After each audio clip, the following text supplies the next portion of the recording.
അല്ലാഹുവിന്റെ റസൂൽ സഹാബത്തിനോട് പറഞ്ഞു കൊടുക്കുന്ന വിലപിടിപ്പുള്ള മറ്റൊരു സംഭവം കേട്ടോ.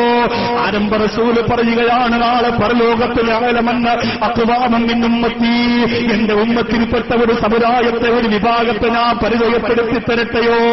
അല്ലാഹുവിന്റെ റസൂൽ പറയുകയാണ്, യഅ്തൂനൽ ഖിയാമത്തി ബിഹസനാത്തി അംസാലി ജിബാലി തിഹാമത്തി ബൈളാ, വെളുത്ത തിഹാമ എന്ന പർവ്വതം പോലെ സമാനമായ വലിയ നന്മകളുമായി അല്ലാഹുവിന്റെ കോടതിയിൽ വരുന്ന ഒരു വിഭാഗം.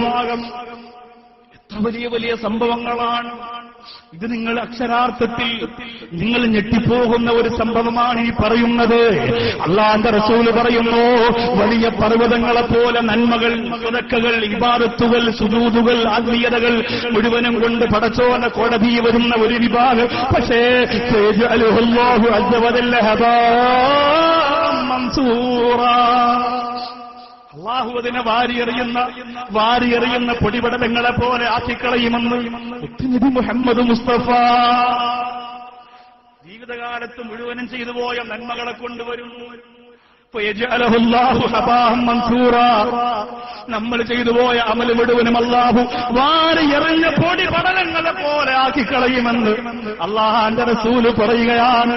സഹാബികൾ കരയാൻ തുടങ്ങി, നബിയേ നബിയേ, അതിനു മാത്രം അവർ എന്ത് തെറ്റാണ് ചെയ്തു പോയത് നബിയേ, അതിനു മാത്രം അവരെന്ത് തെറ്റാ ചെയ്തു പോയത് നബിയേ.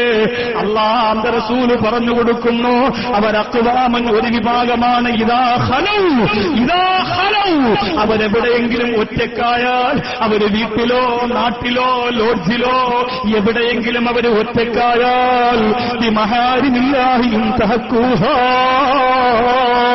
ആ ഹറാം ചെയ്തിട്ട് അവര് ചെയ്ത നന്മയെ മുഴുവനും നശിപ്പിച്ചു കളയുമെന്ന് മുഹമ്മദ് മുസ്തഫ. ഒരുപാട് നന്മ ചെയ്തവർ ഈ പറയുന്നതിൽ ഇവിടെ ഇരിക്കുന്ന എത്ര ചെറുപ്പക്കാരുണ്ട്. വെറുതെ കേട്ടുപോയിട്ട് കാര്യമില്ല ചെറുപ്പക്കാരാ. എന്റെ മുമ്പിൽ വന്നിരിക്കുന്ന യുവാവിന്റെ മനസ്സ് പൊട്ടണം, അവന്റെ കണ്ണ് നിറയണം. എങ്കിലേ ഞാനും മരണപ്പെട്ട് പള്ളിപ്പറമ്പിൽ ചെല്ലുമ്പോ നിങ്ങൾ ഒരു യുവാവ് കണ്ണീരോടെ അല്ലാഹുവേ ഉസ്താദിന് പുറത്തു കൊടുക്കണമെന്ന് പറയുമ്പോ അതുവായിന് വിലയുണ്ടാവുള്ളൂ. ഇല്ലാതെ ഇങ്ങനെ പൂരപ്പറമ്പിൽ ആളുകൂടുന്ന പോലെ, ആളുകൂടിയിട്ട് കേവലം ഒരു സിനിമ കാണുന്ന പോലെ കണ്ടുപോയിട്ട് അർത്ഥമില്ല. എന്റെ സഹോദരങ്ങളോട് ഞാൻ നെഞ്ചിൽ കൈവച്ച് പറയുകയാണ്, ഖൽബ് തുറക്കട്ടെ ചെറുപ്പക്കാരാ. ആർക്കു വേണ്ടിയാണ് നീ കാത്തിരിക്കുന്നത്? ഏത് പ്രവാചകൻ വരാനാണ്? ഏത് പ്രബോധകൻ വരാനാണ്? ലോകത്തെത്രയോ പാഠം അല്ലാഹു പഠിപ്പിച്ചു തന്നില്ലേ പെങ്ങളെ? ആരംഭ റസൂൽ പറയുന്നു, പർവ്വത സമാനമായ നന്മകളും കൊണ്ട് അല്ലാഹുവിന്റെ കോടതിയിൽ വരികയാണ്. പക്ഷേ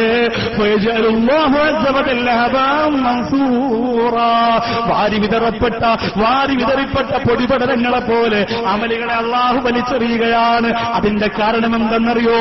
വഹും അഖ്വാ, അവർ ഒരു വിഭാഗം ജനതയാണ്. ഇദാ ഖലൗ, അവരെവിടെയെങ്കിലും ഒറ്റയ്ക്കുണ്ടായി പോയാൽ, ലോഡ്ജിന്റെ റൂമിന്റെ അകത്ത് അവർ ഒറ്റക്കായാൽ, വീട്ടിന്റെ അകത്ത് ഭാര്യയും മക്കളും ഉമ്മയും ഉപ്പയും ഇല്ലാതെ ഒറ്റക്കായാൽ, എവിടെ അവരൊറ്റക്കാകുന്നുവോ ബിമഹാരിമില്ലാഹി ഇൻതഹഖൂഹാ, ആ സമയത്ത് അവർ തെറ്റ് ചെയ്യുകയാണ്.